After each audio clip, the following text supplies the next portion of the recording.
Most coaches in the NFL operate under immense paranoia.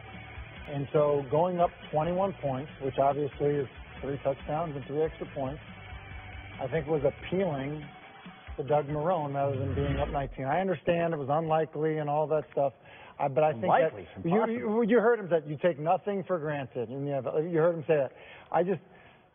I've been around coaches that have that same exact mentality. I think that's what was behind it. I do. Cut it out, Tim. I do. I'm serious. Tim.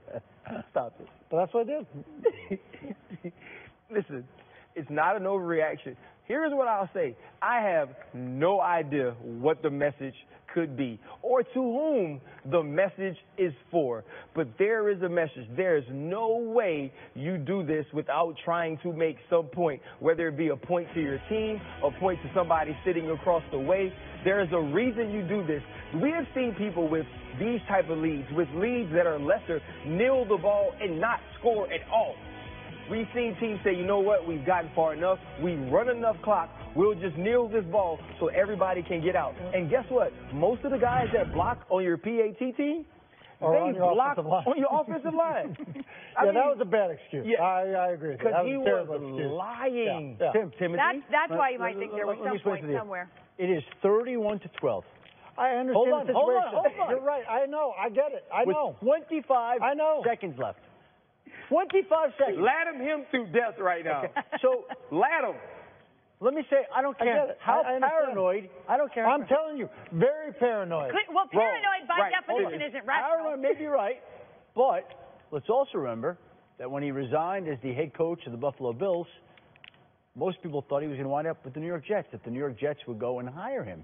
Mm-hmm. And there was some history here. New York Jets bypassed him and allowed him to basically sit out there for a while, so he didn't get the head coaching job that people thought. And who is the Jacksonville Jaguars consultant? John Idzik, the former Jets general manager, who the Jets fired unceremoniously. Just fired him. Stop. Hey, we're going to show them. Hey, we're going to show them and go for 2 with. I mean, who cares?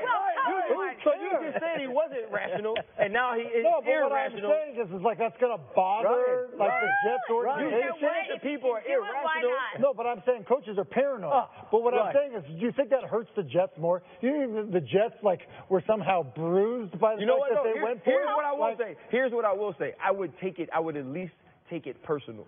I would at least feel like you're trying to shove something in my face, and not necessarily that I'm bothered. And it might not even work. Ryan. It might not even work in your favor. But he just join me one more time. Come on. Yeah, you just. It's personal, man. It's personal. I think they might be right, Jim. I think there were some personal feelings on this one.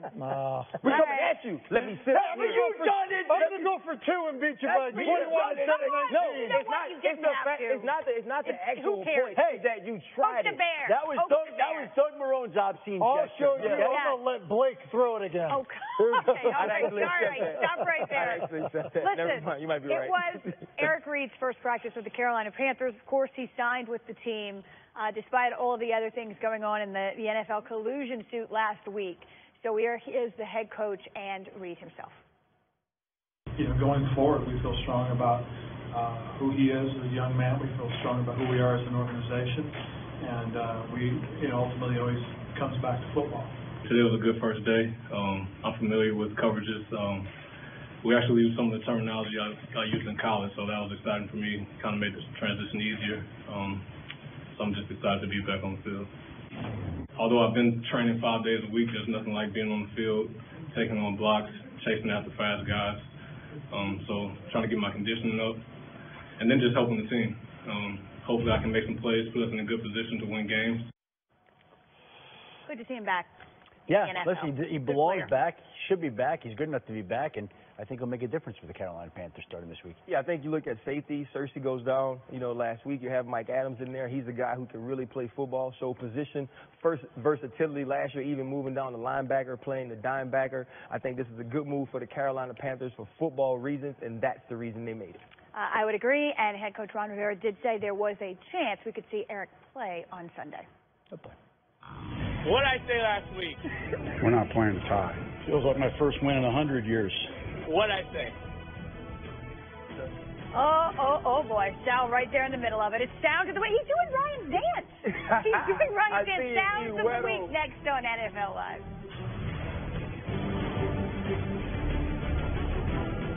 Howdy, folks.